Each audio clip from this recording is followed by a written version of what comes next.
Halo, kami di sini akan mempresentasikan tentang hasil momentum impuls dan tumbukan. Selamat menyaksikan.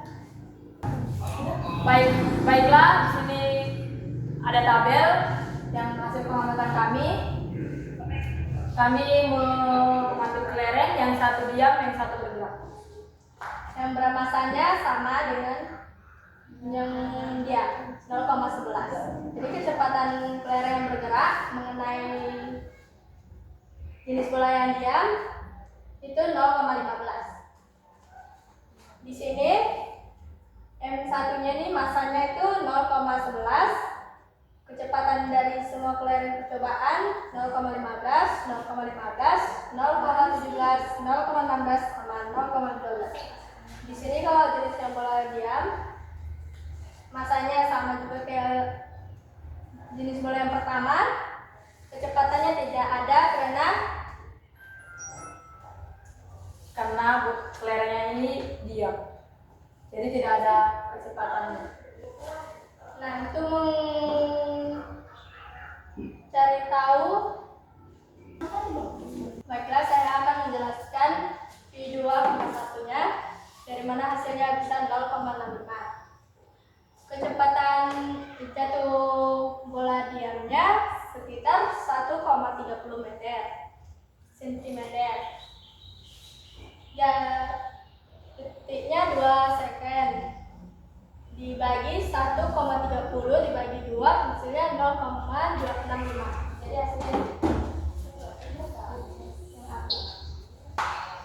Nah, ini saya akan menjelaskan hasil data P1. Kenapa bisa minus?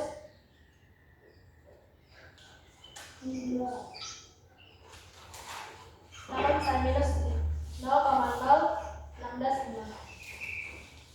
Rumusnya mengikuti rumus massa dikali V1 pangkat 1 dikurang V1. Jadi masanya 0,11. V1 pangkat 1-nya 0 dikurang V1. V1-nya 0,15. 0,11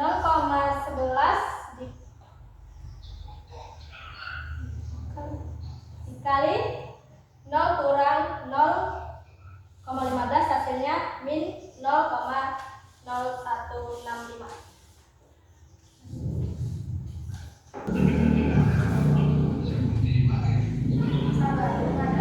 Nah, saya akan dulu menjelaskan delta P2.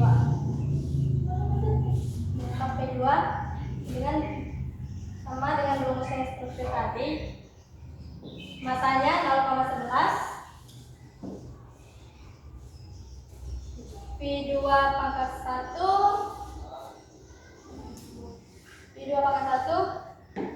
0,265 dikurang dengan V2. V2-nya 0. Jadi 0,11 dikali 0,65 kurang 0 hasilnya 0,0715.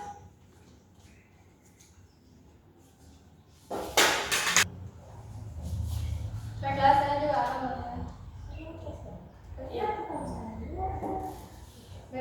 menjelaskan rumus E-nya.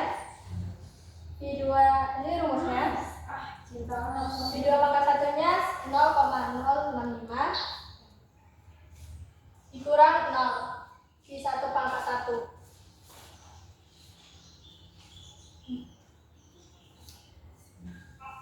0,15 itu V1 dikurang V2 0. Jadi 0,065 dikurang hasilnya 0,065. 0,15 dikurang 0 hasilnya 0,15. Jadi 0,065 dibagi dengan 0,15 hasilnya 0,4433. Ini hasilnya.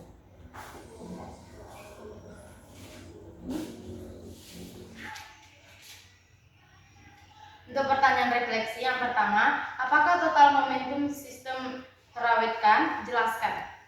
Ya, total momentum sistem terawetkan karena jumlah momentum sebelum dan sesudah tumbukan hampir sama nilainya.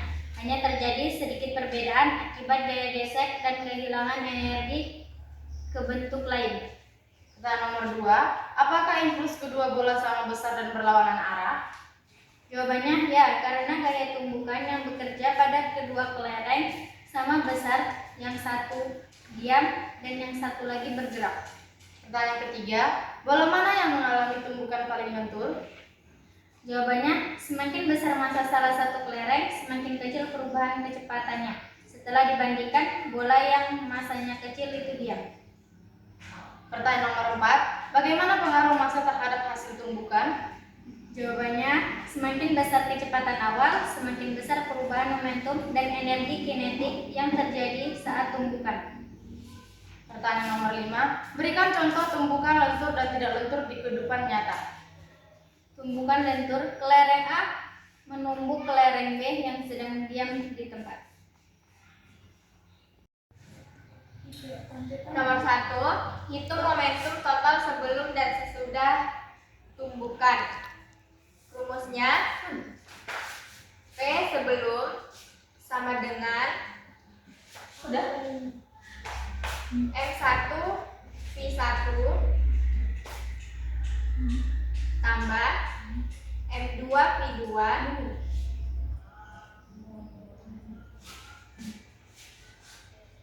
P sesudah sama dengan M kurang 1 V kurang dalam kurung IF tutup kurung ditambah M kurang 2 V kurang dalam kurung 2F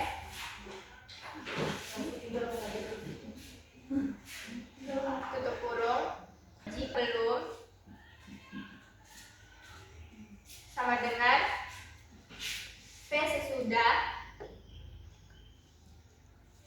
maka momentum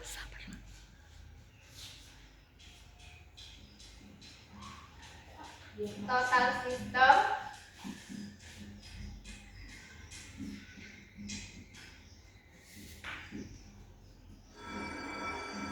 terjaga atau kekal.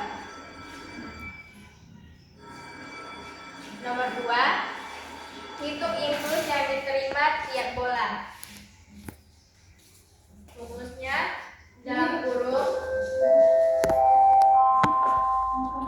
1 sama dengan 1 sama dengan delta P tutup kurung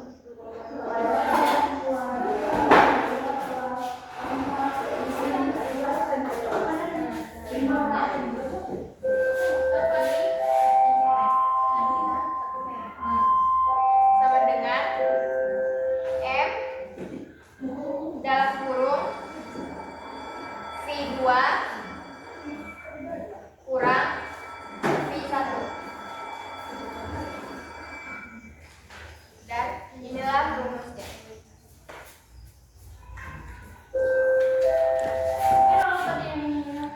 Nomor 3, hitung energi kinetik sebelum dan sesudah tumbukan. Menggunakan rumus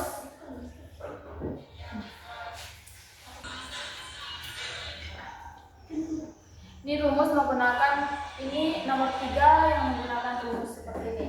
Nomor 4, tentukan koefisien restitusi. Menggunakan rumus. Dan ini nomor 4 yang menggunakan rumus. Rumusnya seperti ini. Oke, terima kasih. Sekian dari presentasi kami. Terima kasih.